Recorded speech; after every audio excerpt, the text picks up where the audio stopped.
안녕하세요. 옛이야기입니다. 옛 이야기의 사연을 여러분들에게 읽어드릴 DJ 유진입니다. 구독과 좋아요는 채널 운영에 큰 힘이 됩니다. 꼭 부탁드리며 저는 여러분들의 댓글도 모두 읽고 있으니 댓글도 많은 참여 부탁드립니다. 그럼 오늘의 사연 바로 시작할게요. 안녕하세요. 시아버지와 둘도 없는 절친인 40세 주부입니다. 저희 시아버님은 어떨 때는 언니 같다가 엄마 같다가 친구 같다가 제가 필요한 모든 사람의 역할을 해주시는 분이랍니다. 한없이 위태로웠던 저에게 시아버님을 만나게 해준 남편에게 고맙고 굉장한 행운이라고 생각하고 살고 있어요. 이야기가 뭔가 반대로 된 듯하지만 저는 남편보다는 정말로 시아버님만 바라보고 산답니다. 시아버님은 같이 있으면 제 자신이 한없이 대단한 사람이 된 것 같고 세상에서 제일 행복한 사람 같고 소중한 사람이 된 것 같은 기분이 들거든요. 남편을 만나고 시아버님을 뵙기 전까지 저는 새 모이를 주는 새장의 주인 같은 느낌으로 늘 눈치 보고 불편하고 힘든 나날들을 보냈어요. 착하지만 능력이 부족하고 늘 저만 바라보던 그 사람 때문이었어요. 지금의 남편이 아닌 18세, 고등학생 때부터 33세까지 장장 15년을 만난 남자가 있었습니다. 저는 일찍이 고등학교를 졸업하자마자 광고회사에 운 좋게 취직을 했고 15년 만난 그 남자는 고시를 준비했어요. 고등학교 졸업과 동시에 노량진의 작은 쪽방, 새장 같은 곳으로 입성했습니다. 금방이라도 나오게 될 줄 알았던 그 새장은 문이 굳게 닫힌 채 7년이 넘도록 열리지 않았어요. 그 사이에 푸릇푸릇했던 그와 저의 연애도 녹슬 만큼 녹슬어 버렸습니다. 그저 싸구려 분식을 입에 담아도 행복했던 나이가 지나고 근처 공원에서 산책만 하며 얼굴 보기에만 만족했던 마음이 변하면서 점점 그가 하는 모든 것들이 구질구질해 보이기 시작했어요. 분식집에서 김말이를 좋아하는 저에게 김말이를 건네고 웃는데 그의 입에 묻은 고추장이 한없이 별로였습니다. 예전 같았으면 말없이 닦아주며 웃었겠지만 말이에요. 늘 만나기만 하면 싸구려만 먹고 제가 계속 계산을 해야 되다 보니 돈이 드는 것을 떠나서 언제까지 이래야 하는 건지 막막했습니다.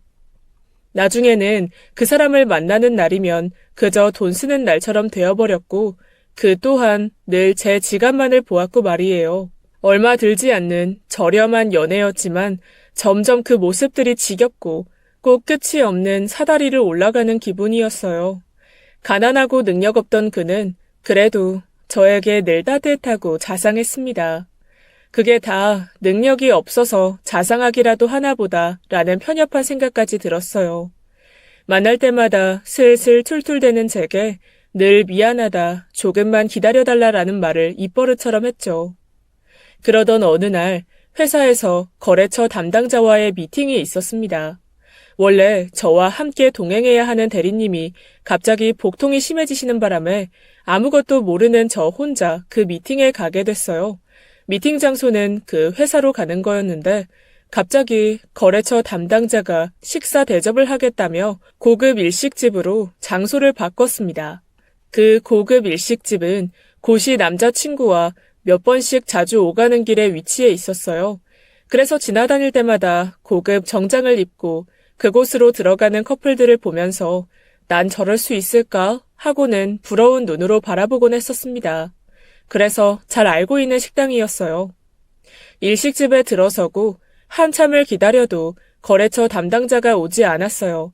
어차피 저는 미팅을 하고 바로 퇴근하는 일정이라서 고급 일식집에 머무는 것도 괜히 들뜨고 하니 오래 기다린 줄도 모르고 있었습니다. 1시간쯤 지났을까? 그 거래처 담당자가 나타났어요. 늦을까봐 뛰어왔는지 이마에는 땀이 맺혀 있었고 절 보자마자 정중히 90도로 인사하며 늦은 것에 대한 사과를 했어요. 전 별로 상관이 없었기에 연신 괜찮다고 말씀을 드렸는데도 대화 중간중간 몇 번씩 죄송하다고 사과를 했죠.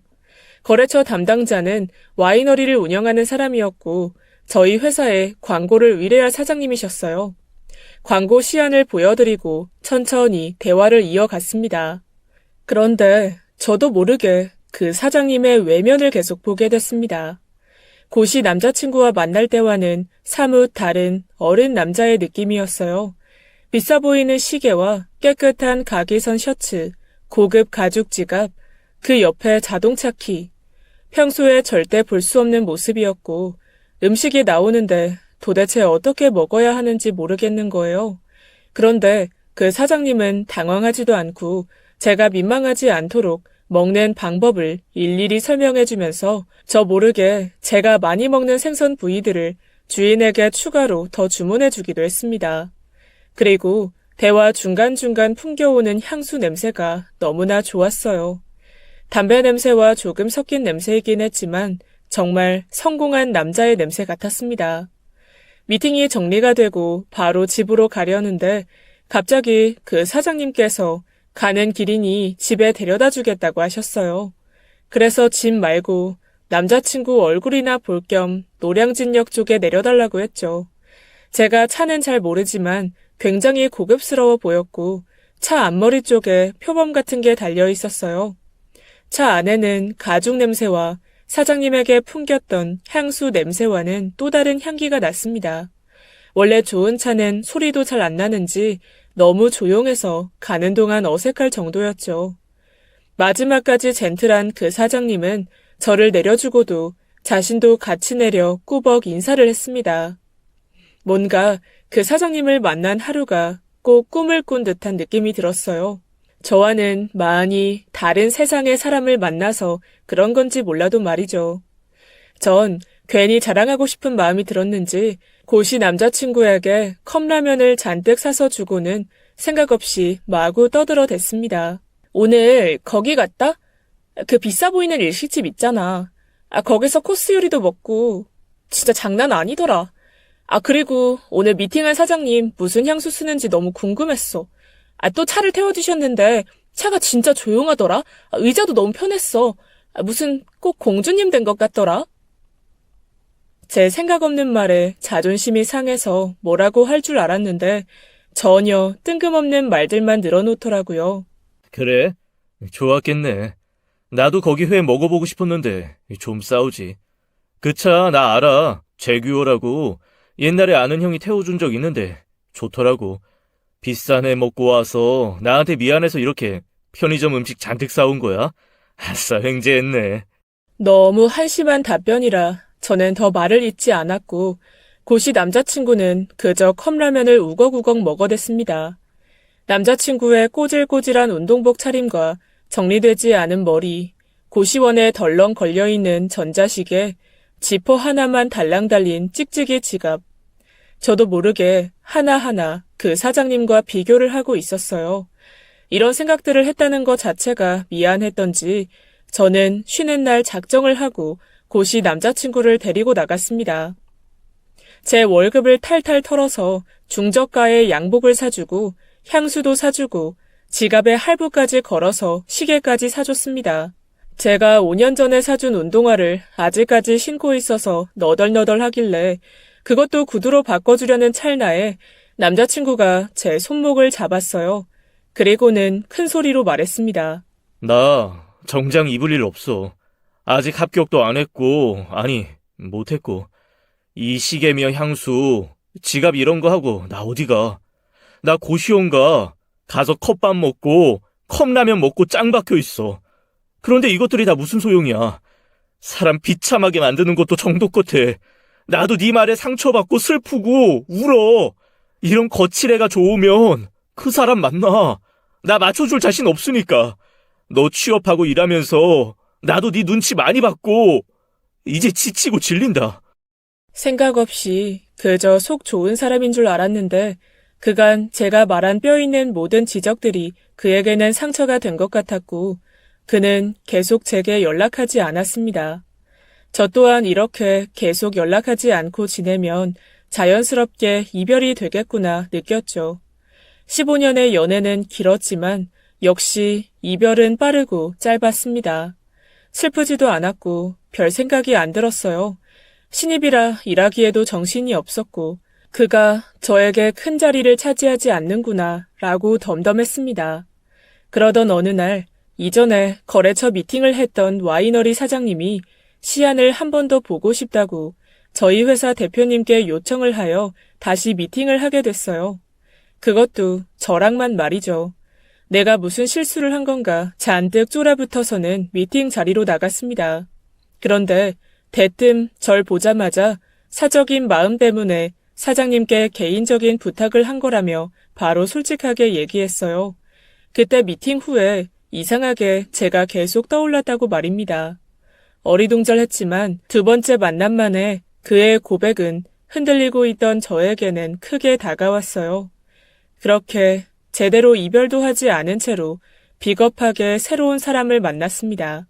어쩌면 구질구질했던 오랜 연애에서 벗어나서 꿈에 그리던 멋진 남자를 만나고 싶었던 속물 같은 근성이 숨겨져 있었던 건지도 모르겠네요. 그와는 점심값을 고민을 하지 않아도 되고 계산대 앞에서 눈치 싸움도 필요 없었습니다. 대중교통을 이용하느라 데이트할 때 운동화를 따로 챙겨들지 않아도 되고 카페 커피값을 아끼려고 할인 쿠폰이 되는 매장을 찾아다니지 않아도 됐어요. 모든 게 아쉬울 것이 없이 생겼고 가지는 것에 있어서 이전보다 훨씬 과정이 쉬웠습니다. 그래서인지 결혼도 빨랐고 결정도 쉬웠죠. 상견례를 어디서 할지, 어디서 결혼식을 할지, 신혼여행은 어디를 갈지 그런 것들도 고민하고 걱정할 필요가 없었습니다.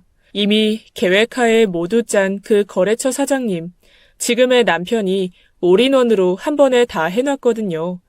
워낙에 저보다 그런 것들에 대해 잘 알고 있는 듯 했고 매사 저와의 상의보다는 속전속결로 결정만 나면 바로 실행했습니다. 흡사 자판기 같았어요. 연애 기간이 짧아서 잘 몰랐지만 그저 매너 있고 진중한 줄 알았던 남편은 꼭 AI 인공지능 로봇과 대화하는 느낌이 들었습니다. 가끔은 인공지능 로봇이 더 따뜻하게 느껴질 정도로 말이에요. 하루는 이런 일이 있었어요. 남편과 길거리를 가다가 제가 노상에서 파는 목걸이를 보며 아, 예쁘다 한마디 했는데 바로 갖고 싶냐고 묻더라고요. 아니라고 하고 그냥 지나치려는데 바로 그걸 사서 제게 주는 겁니다. 몇 번은 너무 로맨틱하다고 생각했는데 한마디로 남편에게는 그냥이 없어요. 말로 뱉은 건 그냥 무조건이에요. 우회적, 눈치껏, 대충이라는 단어가 통하지 않는 사람이에요. 장점으로 생각했던 그 부분이 살아가면서 점점 질리게 됐습니다. 또 어떤 날에는 남편이 구두만 신길래 커플 운동화를 사서 보여줬어요. 같이 운동할 때 신으면 너무 좋겠다고 하면서 말이에요. 그랬더니 자신은 늘 구매하는 브랜드가 따로 있다면서 제가 사온 중저가 운동화는 안 신는다는 겁니다. 남편은 늘 제게 의사를 묻지 않고 구매하는 편이기 때문에 저도 그렇게 한번 해봤어요. 서프라이즈처럼 말이에요. 그리고 정말 그 브랜드 신발을 안 신어도 일반 사람이면 말로라도 고맙다고 하던가 준 사람 생각해서 몇 번이라도 신어보고 할 텐데 며칠이 지나서 보니 남편이 쓰레기장에 그대로 버린 거예요.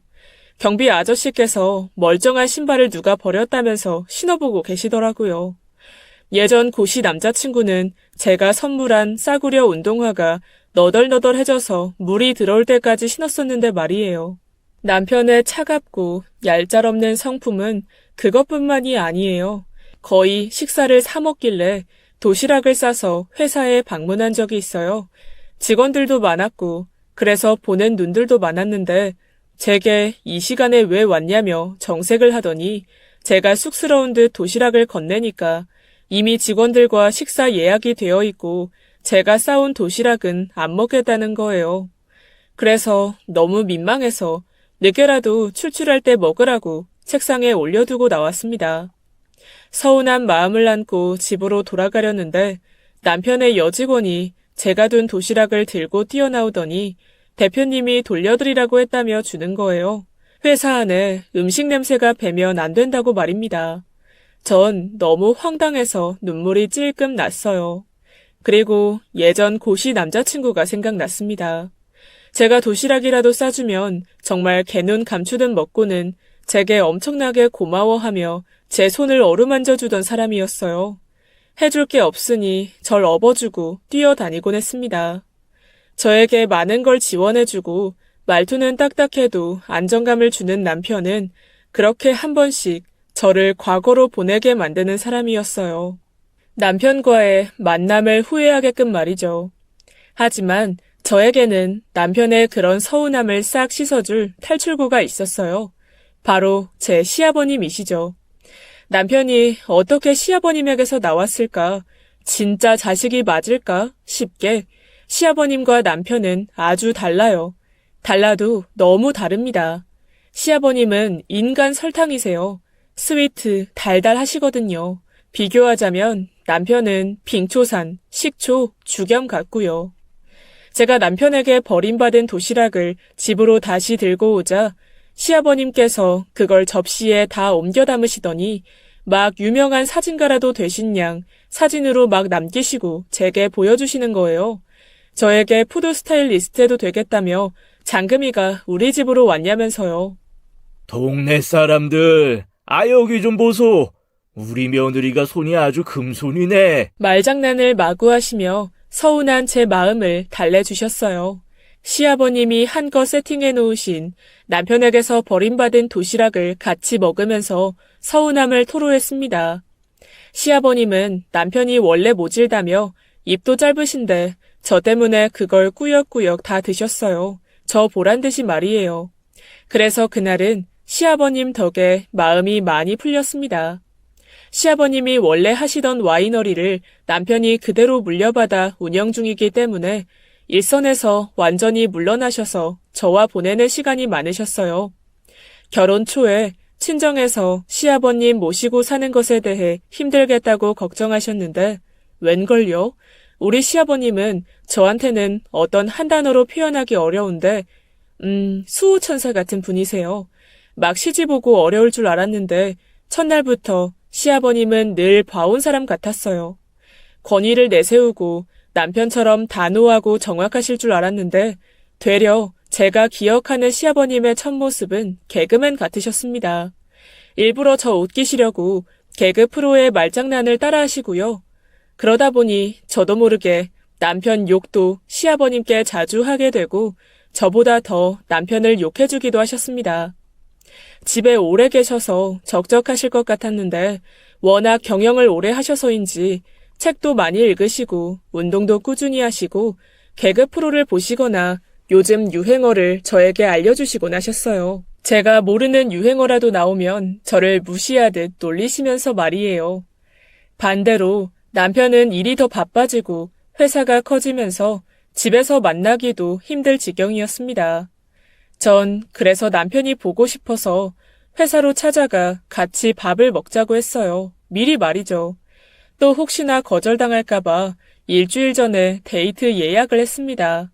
오랜만인지라 옷장에서 여러 벌의 원피스를 꺼내 입어보고 시아버님께도 이게 낫냐 저게 낫냐 물으며 1시간 내내 옷을 골랐어요.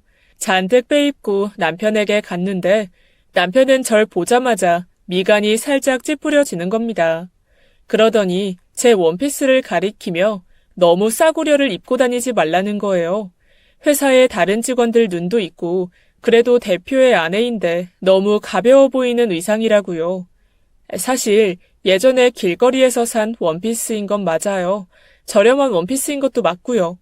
다 맞는데 제 가슴도 같이 팡팡 맞은 느낌이었습니다. 절 보자마자 남편은 제 손목을 잡고는 바로 근거리에 있는 샵에 데려가서 어두운 색의 원피스를 골라 잡더니 그걸로 입으라고 당장 갈아입으라고 했어요. 원피스를 갈아입고 남편은 저를 집으로 데려다 줬습니다. 제 촌스러운 원피스 때문에 점심시간이 다 지나버려서 다시 회사로 들어가야 한다고 말이에요. 아무리 그래도 밥이라도 먹고 가자고 했는데 단호하게 절 뿌리치고 횡하니 차를 몰아서 가버렸어요. 집 앞에 덩그러니 남은 저는 그 기분으로는 도저히 집으로 들어가기가 싫어서 집안에 계신 시아버님을 불렀습니다. 그랬더니 시아버님이 제 운동화도 같이 들고 나오시더라고요. 안 그래도 남편에게 이끌려 백화점 여기저기를 걸었더니 발이 잔뜩 벗겨졌는데 시아버님의 그 모습에 또 금세 웃음이 났어요.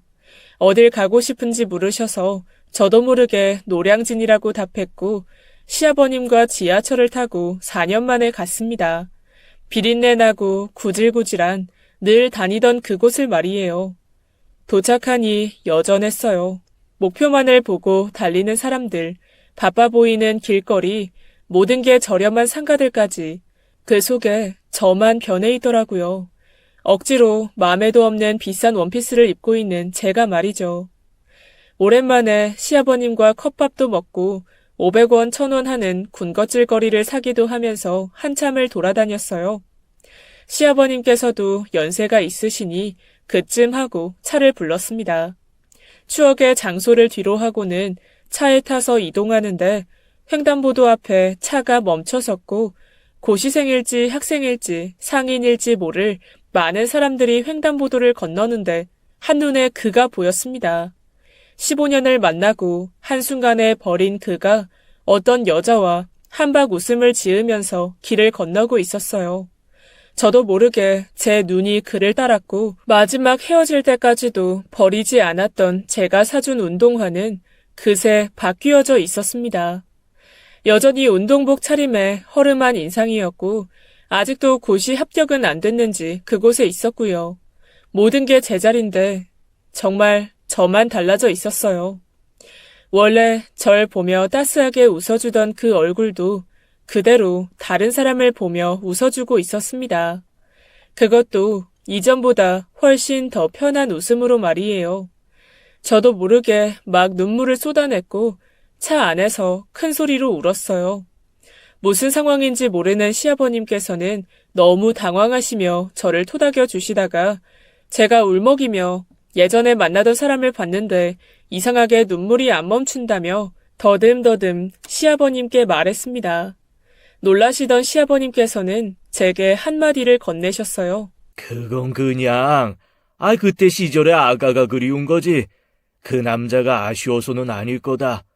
한참 늙은 나도 가끔 너처럼 그럴 때가 있다. 훨씬 많지. 길을 가다가 아는 길이라도 나오면, 그렇게 옛날에 내 모습이 떠오르고, 아련하고 회상의 눈물이 흐른다. 그 와중에 저는 할 말 못할 말이 있는 건데 시아버님이 너무 편해져서인지 남편이 서운하게 해서 더욱더 과거로 돌아가고 싶어진다고 남편 탓을 마구 했어요. 남편이 너무 차갑고 냉정하다. 저와 사랑해서 결혼한 것 같지 않고 못 살고 형편없는 여자니 함부로 해도 될 것 같아서 만만해서 결혼한 것 같다고 속에 있는 많은 못된 말들을 전부 꺼내 내질렀습니다. 한참을 말없이 들어주던 시아버님께서는 집에 도착할 때까지 아무 말이 없으셨어요. 정신없이 털어놓던 저는 울음이 조금 그치자 그제야 제가 큰 실수를 했구나 하는 생각이 번쩍 들더군요. 집에 도착해서는 방 안에 박혀 가만히 앉아있던 저를 거실로 부르셨습니다. 이번에는 정말 단단히 혼나겠구나 하고는 눈을 질끈 감고 나갔어요. 그런데 절 불러세운 시아버님의 손에는 앨범이 하나 들려 있었습니다. 여러 장의 편지 봉투도 보였고 말이에요. 앨범을 먼저 펼쳐서는 남편의 모든 사진을 보여주셨어요. 지금과는 많이 다른 남편의 모습을 말이에요. 앨범 속 남편은 너무 해맑아 보였습니다. 장난을 치는 모습도 있었고 울고 있는 모습도 있었고 그렇게 다양한 표정을 지을 수 있는 사람이구나 싶었어요. 앨범 속 아이가 제 남편이 맞는지 의심스러울 정도로 달랐고 고등학교 이후부터는 앨범에 사진이 없었습니다. 아무래도 남편이 차가워진 시점이 아닐까 싶었어요. 시아버님께서 편지도 보여주셨어요. 편지들은 온통 남편이 시어머님께 쓴 것들이었어요. 시아버님에 대한 내용은 단 한마디도 없었습니다. 부자가 워낙 성향이 많이 다르니 잘 안 맞았었나 보다 했는데 생각 없이 제가 차 안에서 털어놓았던 것처럼 예전 이야기를 해주셨어요. 남편이 달라진 건 고등학교 졸업할 때쯤 시어머님이 돌아가신 시점부터라고요. 원래는 시어머님처럼 정도 많고 남들 부탁도 잘 거절하지 못할 정도로 여리고 감성적인 성격이었다고 말입니다. 시아버님께서 오히려 지금의 남편의 모습과 똑같으셨다고 말이에요. 상상도 되지 않았지만 앨범 속 단 한 장도 없는 부자의 사진과 시아버님께는 단 한 번도 보낸 적이 없는 편지들을 보니 어느 정도 연상이 됐습니다. 시아버님 사업을 이어가야 하는데 남편은 소설가가 꿈이었다고 해요. 그래서 고등학교 때 진학 관련해서 시아버님께 큰맘 먹고 털어놨는데 그 자리에서 세게 뺨을 때리셨다고 했습니다. 시아버님 자신의 손바닥을 펼쳐 보이시면서 제 손은 금손인데 시아버님 손은 엘사의 손이라면서요. 그때 그렇게 손찌검 하신 걸 내내 후회하신다고 하셨어요. 그걸 계기로 남편은 작정한 듯 원래 꿈을 포기하고 미친 듯이 와이너리에만 매진했고 그 덕에 사업은 탄탄해지고 좋아졌지만 그럴수록 남편은 더욱 냉철해지고 냉정해졌다고 하셨습니다. 그리고는 결심하신 듯 저에게 달래듯 말씀해 주셨어요. 내가 여태 참 소극적이었는데 며느리를 더 울릴 순 없으니 이 때렸던 손을 다시 한번 내밀어 볼까? 또 때리시려고요? 안 돼요, 아버님. 아니 누가 보면 깡패인 줄 알겠다. 아들한테 내밀어 볼게, 이 손. 그땐 그게 무슨 말인지 몰랐어요. 그런데 일주일이 지나고 2주일이 지나고 남편이 조금씩 달라졌습니다. 원래 아침에 출근 전에 말없이 획 집을 나서는데 잠결에 들리는 소리가 한 번씩 아버님 방을 둘러보고 나가는 듯 했어요. 그러다 어느 날 시아버님께서 저희 부부 안방에서 나오시길래 제가 쳐다보니 시아버님이 쉿 하고는 손가락으로 입을 가리시더라고요.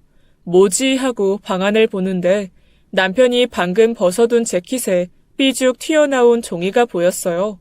슬쩍 꺼내보니 시가 적혀 있었죠. 시아버님께서 직접 쓰신 자작시 같았어요. 그렇게 몇 달간을 시아버님과 남편은 서로의 시를 교환하는 듯 했습니다. 내용은 저도 모르지만 남편이 시어머님께 보냈던 편지들처럼 본인의 마음을 시에 담아 전했을 겁니다. 냉정한 모습 뒤에 가려진 문학 소년을 꿈꿨던 남편의 감성에 맞춰 시아버님께서 정말 손을 내미신 거였어요. 오히려 노골적으로 미안하다, 미안했다, 용서해라 라는 서두르는 편지였다면 아마도 남편이 받아들이지 않았을 거예요. 무심한 아버지인 듯 해도 시아버님은 남편에 대해 그 누구보다 잘 알고 있는 듯 했습니다. 무언가 달라진 집안 분위기 속에서 남편은 정말 달라졌어요. 어느 날은 제 앞치마에 남편의 쪽지가 들어 있었습니다. 긴 말 없이 그저 꿈에만 나오더니 난 꿈을 이뤘어 라고 이해하기 힘든 말을 남긴 거예요. 그래서 곧바로 그 쪽지를 시아버님께도 보여드렸어요. 모든 걸 다 아시는 분인데 그건 진짜 무슨 말인지 모르겠다고 오히려 제가 잘 알 테니 잘 생각해보라고 하셨습니다. 결국 남편이 퇴근해서 돌아올 때까지도 몰라서 직접 물어보게 됐어요. 그랬더니 머뭇머뭇 한참을 망설이다가 처음 만났을 때 그때 밤 꿈에 당신이 나왔어. 그 다음 날도 또 그 다음 날도. 그래서 당신 회사 대표님께 처음으로 부탁했지. 다시 보게 자리를 마련해달라고. 그 말을 듣는 순간 제 얼굴이 얼마나 빨개졌는지 열이 확 오르는 게 느껴지더라고요. 그리고 그런 따뜻한 말을 남편에게 하도 들은 적이 없어서 그 한마디의 파급력은 정말 어마어마했습니다. 그 쪽지가 너무 좋아서 코팅해가지고 지갑에 넣어 다니고 생각날 때마다 꺼내보게 되었어요. 꼭 고등학생 때 첫사랑에게 고백을 들은 순간 같은 느낌이었답니다.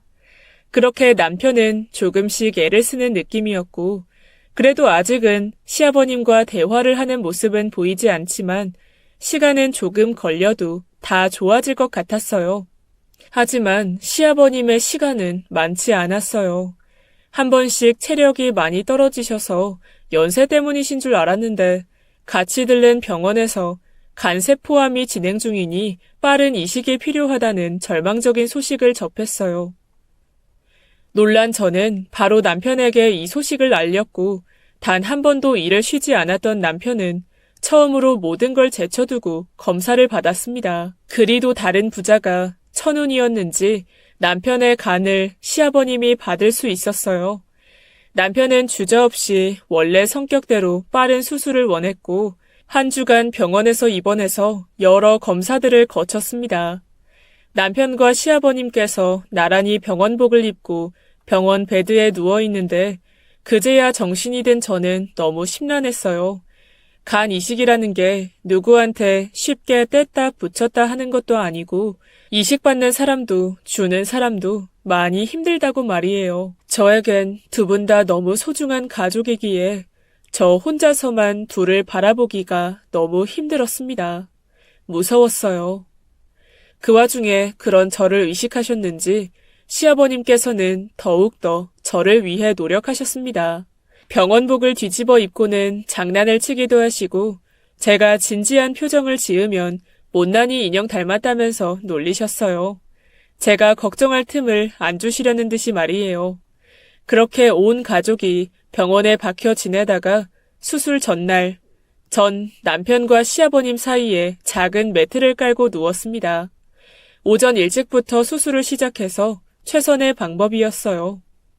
남편과 시아버님은 집에서 쉬라며 계속 보내려고 했지만 그 큰 집에 저 혼자 있는 게 더더욱 무서웠거든요.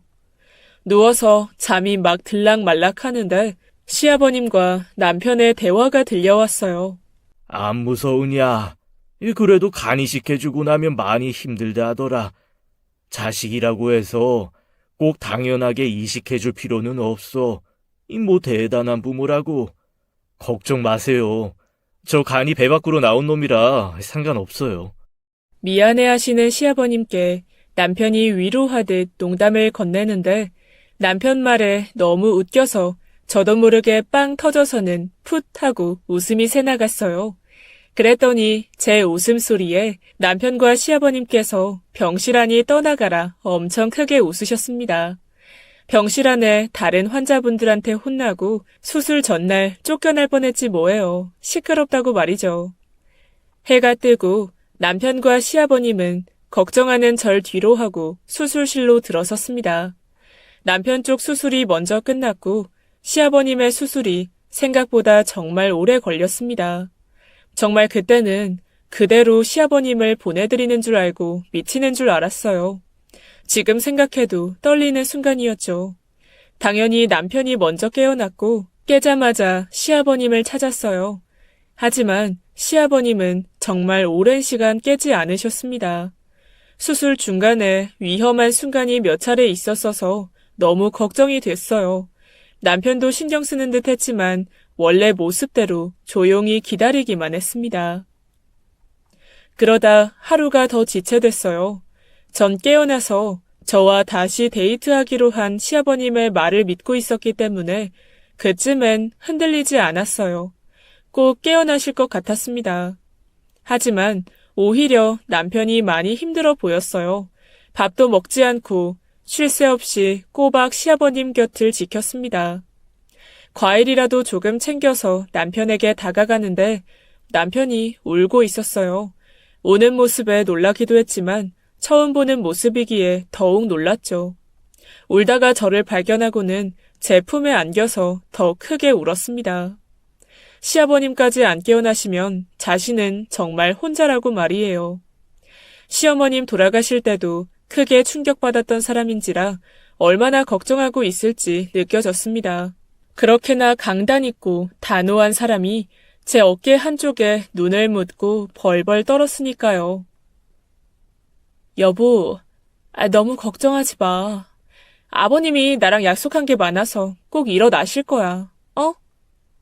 제 말이 들리셨던 건지 시아버님도 남편의 울음소리에 놀라신 건지 몇 분 지나지 않아서 깨셨어요. 깨시자마자 시어머님을 찾으셨어요. 정신이 온전히 안 돌아오셨는지 말이에요. 울다 놀란 남편이 시아버님의 손을 잡았습니다. 그런데 갑자기 남편 손을 시아버님이 내팽개 치시더니 하는 말씀이 네 손에 코 묻었다. 그 와중에 장난을 치시는데 정말 깨어나셨구나 싶었습니다. 저까지도 온전히 확인하셨어요. 어린애처럼 울던 남편은 시아버님의 장난에 그제야 웃음을 보였습니다. 그러자 또 시아버님은 그런 남편을 보며 아이, 울다가 웃으면 엉덩이에 털 난다. 계속 말장난을 하셨어요.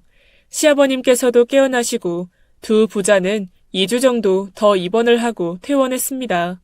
저 없을 때 둘이서 뭘 그렇게 병원을 헤집고 다녔던 건지 그 병원에서 개그 콤비로 소문이 다 퍼지고 나서 말이에요. 지금은 둘 다 그 누구보다 건강한 간을 가지고 계시고요. 여전히 시아버님은 제 말동무이자 가장 가까운 친구이고 언니이고 오빠면서 아군입니다. 저와 늘 취미 활동을 같이 하시고 간간히 남편 욕도 도와주시고 지루할 틈 없이 개그 전파에도 힘써 주신답니다. 40이 넘은 나이임에도 아직 아이가 안 생기는 저에게 그 어떤 아쉬운 소리도 하지 않으세요. 제가 먼저 아이 이야기를 꺼낼 때면 남편을 가리키며 아무래도 제가 먼저 다 커야 아이가 오려나 보다 하고 개그로 승화하신답니다. 남편은 여전히 무뚝뚝하지만 글로서는 전혀 무뚝뚝하지 않아요. 글만 보면 로맨티시스트 저리 가라, 최수종 이리 와라, 덤벼라 수준입니다. 이전과는 다르게 제가 뭔가 말이 없거나 서운함이 보이면 장문의 편지를 써서 주거나 또 한 편의 시를 써서 문자로 보내주거나 예쁜 하늘의 사진을 찍어서 근무 중에 보내주곤 합니다. 가난하지만 마음만은 한결같았던 착한 남자를 제쳐두고 부유하고 마음이 가난했던 남자를 택한 저는 어쩌면 기회주의적이고 나쁜 사람이지만 저는 이미 마음이 떠난 사람을 억지로 부여잡고 있다가 놓아준 거라고 생각해요. 그때 그 사람의 옆에 사람이 저보다 더 행복하게 해주고 있을 거예요. 그의 표정이 제가 본 그 어떤 때보다 환하게 웃고 있었거든요. 그리고 마음이 가난했던 제 남편은 아직은 부족하지만 제가 차곡차곡 채워주고 데워주고 있습니다. 채운 만큼 한 번씩 돌아오는 보상은 그 어떤 것보다 제게 크게 작용하니 부족하고 가난해도 전 상관없어요. 전 꿈인 줄 알았는데 꿈이 이루어졌다 라는 남편이 주었던 그 한 구절로 죽을 때까지 우려먹을 수 있을 것 같거든요. 지금까지 저의 지극히 개인적인 연애관, 인생관, 가치관에 대해 들어주셔서 감사합니다. 여러분들의 추억에도 좋은 기억만이 깃들길 바랍니다. 지금까지 옛이야기였습니다. 끝까지 함께 해주신 여러분 진심으로 감사드리며 저는 내일 이 시간 다시 돌아올게요. 감사합니다.